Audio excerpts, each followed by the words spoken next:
Good afternoon, students. In the previous video, we discussed about the French Revolution and the idea of nation.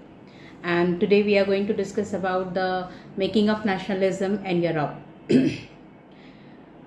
Before starting the nationalism in Europe, let's discuss first what was the past of Europe. If you will see the mid map of 18th century, you are able to observe that there were no nation state. What you know today, Germany, Italy, Switzerland, these were divided into kingdom, duchies, cantons. Today we know Germany, Italy and Switzerland as the nation states, but previously these places were divided into kingdom, duchies and canton. You know what is the meaning of kingdom? Kingdom, it means ruled by the king. Where, what is the meaning of duchies and canton? Duchies, these are the territories which is ruled by the or by the duchess. It means by king or by the queen. And the meaning of canton is it's a subdivision of the territory which is purposely formed for a political or for administrative purposes.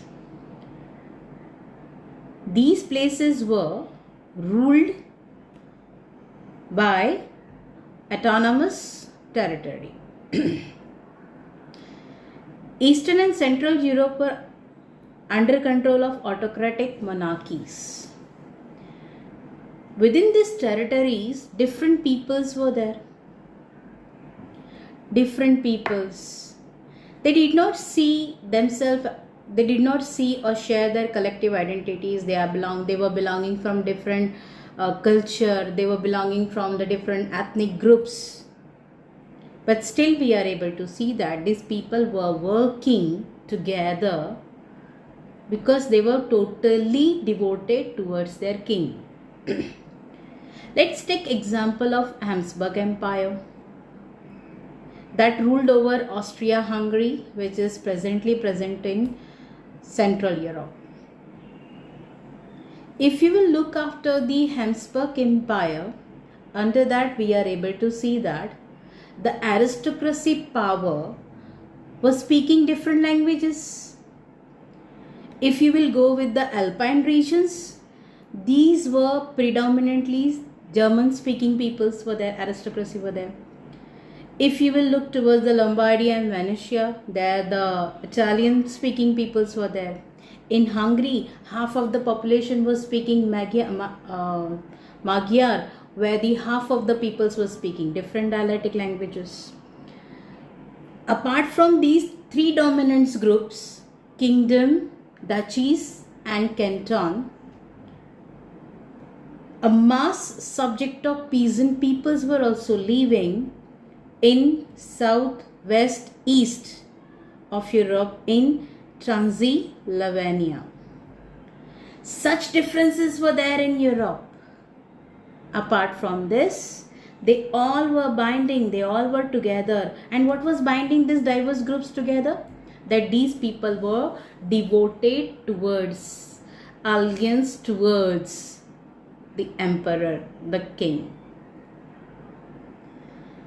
Now this is what the unity we are able to see, that is before nationalism in Europe. In Europe, the people were there, the aristocracy, the people's group, the society was divided into two. Aristocracy and the peasants. Aristocracy and the peasants. What was the feature? The aristocracy was having some common lifestyle. Like they were speaking French language for their diplomatic work, diplomacy, or for to live in the high society, it means they should have to speak French language.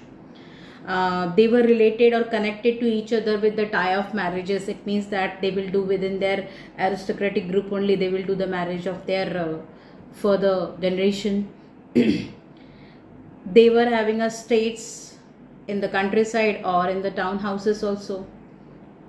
These were the identity of aristocracies which were following the common lifestyle. where we are able to see that the peasants were there. Peasants were also there. The aristocracy were a very small group, few number of peoples were there, whereas the mass presence of peasants, those who were there in Europe. These mass presentation, the majority of population was made up of peasantry. The west, the bulk of land was farmed by tenants and small owners, while in eastern and central Europe, the pattern of land holding was characterized by the vast estate which was cultivated by the serfs. We are able to see that the peasants, which type of peasants are there? Peasants are there, some who for time being they rented, some are there those who are small patch of owner of small patch of lands, some are there those who are working like serfs. Serf, it means slaves only, but on the condition of this, that they are not going to get any wages. This was the condition in Europe. As there was development in 18th century, every country was at the place of they were developing. So the western and the part of central Europe, the growth of industrialization, the industrial production and the trade, this means that the growth of town emerges of commercial classes whose existence was based on production for the market. Now when there is growth of industrialization, it means society is going to develop. It means there will be some changes in politics. It means there will be changes in some economic. There will be definitely economic development is there, but with that these two sectors also, socially and political, these two places also going to develop. Now when socially also people's their standard of living developing, they are gaining educations. Now middle class people, liberal middle class peoples and educated peoples, what they did it? They were supporting towards the economic development, but they were opposed or you can say that they were abolishing, they were stressing on the abolishing of aristocratic privileges, the people those who were getting the privilege on the birth of as according to their birth. The clerical groups or nobility, those who were getting the privilege, that should not be there. These educated people and the middle class liberal peoples, these people inculcated the feeling of nationalism, the feeling of patriotism. These people only inculcated among the European peoples. European peoples are the one, those who are now demanding about the liberalism. Liberalism, you know what does it mean by liberalism? Means the free.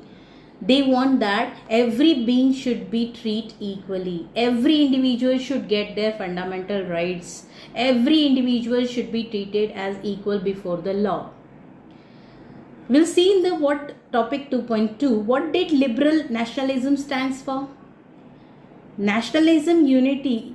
In early 19th century, Europe were closely allied to ideology of liberalism. They are now demanding that they want liberalism, they want freedom from all alien powers, those who were dominating to them. They want freedom from the dominating groups like socially, politically and landed aristocracy, those who were dominating to them. What is the meaning of this question? One more question answers will be asked to you. What is the meaning of liberalism? Derives from the Latin root liber, meaning the free for the new middle classes. Liberalism stood for freedom of the individual, equality of all before the law. You are able to see that liberalism is the one who brought the social change in the society, where people were asking that they all should get the fundamental rights and they should be treated equally before the law. Where we are able to see some political changes too. Take example of French Revolution, which stood for what? The end of autocracy, and what they did it? Clerical privileges, a constitution and a representative government through the parliament. 19th century is the liberals also stressed that inviolability of private property that should be abolished. The people should not be hold the private property. According to that, all they were following it. Yet equality before the law did not necessarily stand for universal suffrage. Again, take example of French Revolution. If you remember the suffrage, how it was given to the people, how they have struggled.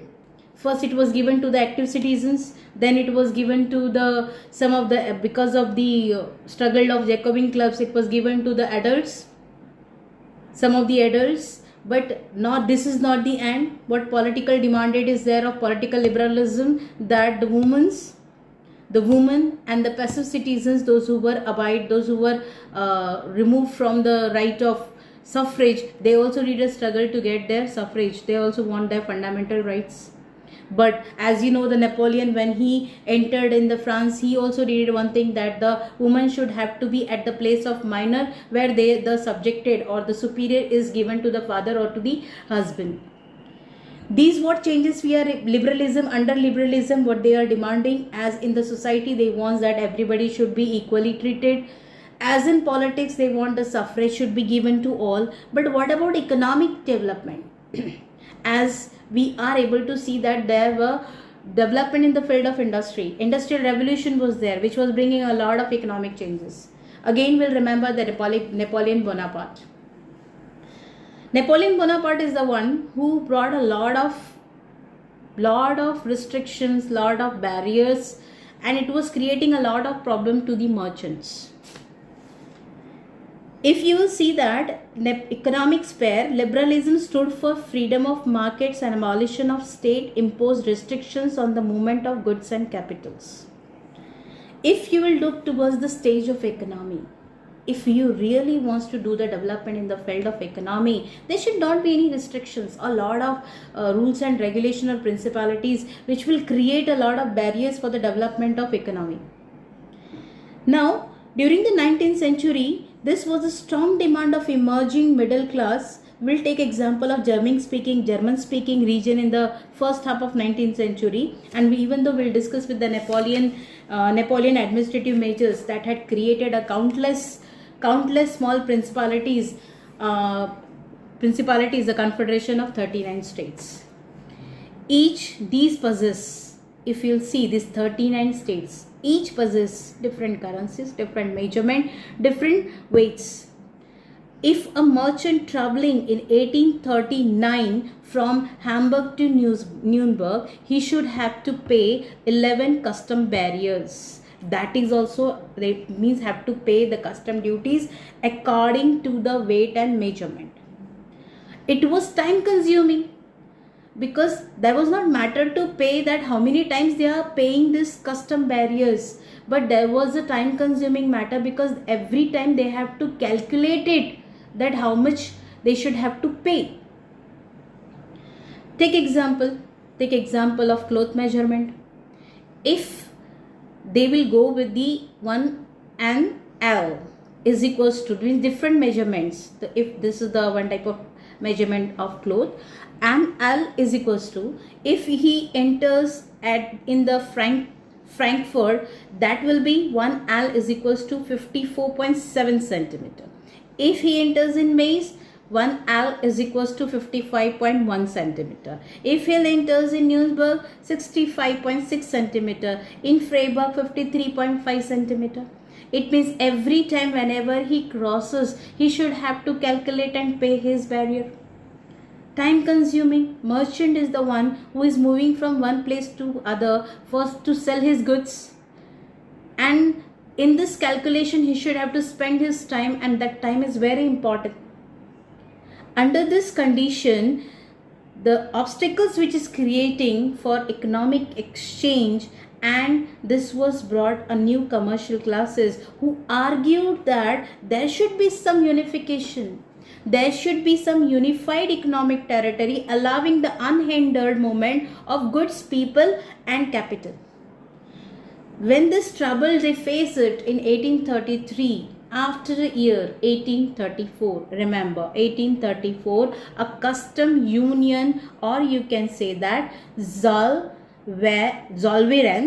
was formed at initiative of Prussia and of some of the most German states. What they did it? They abolished tariff barriers. They reduced the number of currencies. Number of currencies were near about 30 types of currencies were there. That was converted into only 2. The creation of network of railways, which will be very easy and comfortable. As you know, the railway connectivity, railway network, it's very cheapest mode of transport. So they worked on the railway, further stimulated mobility, harnessing the economic interest to national unification. And this was the changes which did it in the year of 1834. This brought a drastic change in the field of economic development, which wave of economic nationalism strengthened the wider nationalist sentiments growing at the time. Now, what they want to say that not only they worked on the economic development, even though with this, now people, those who are moving from one place to other, obviously, with this economic, what they did it, they strengthen up the nationalism too. Economic nationalism strengthened and the wider nationalist sentiments growed. It means that all people should have to come together, and then only we are able to bring some changes, which is very important for the present day of development. So we are able to see that how this unity works. We are able to see that how these people, they were demanding about the liberalism, how they have trying to end up the power of aristocracy and wanted to frame again the power of democratic government, where they wanted to frame their own constitutions. This is what we have discussed under the liberalism. Under this, may they will ask you the question like, what are the different changes under the liberalism of social, political, economic changes are there. One more question answer, may they will ask you what is the meaning of an ally. This is what the question may they will ask to you. In the next video, we'll discuss about a new conservatism after 1815. Here again, you have to remember in this topic that we are going to discuss about that in society, three type of peoples are there: liberal, radical, conservatives. And when the European peoples were trying to end up the power of aristocracy, so here the conservative peoples were there, those who were opposing them and letting that the aristocracy or this power should be there for the further development. We'll discuss about this new 2.3 new conservatism, and after 1815 we'll talk about the Napoleon Bonaparte also, how he was defeated and lost everything, in the next video.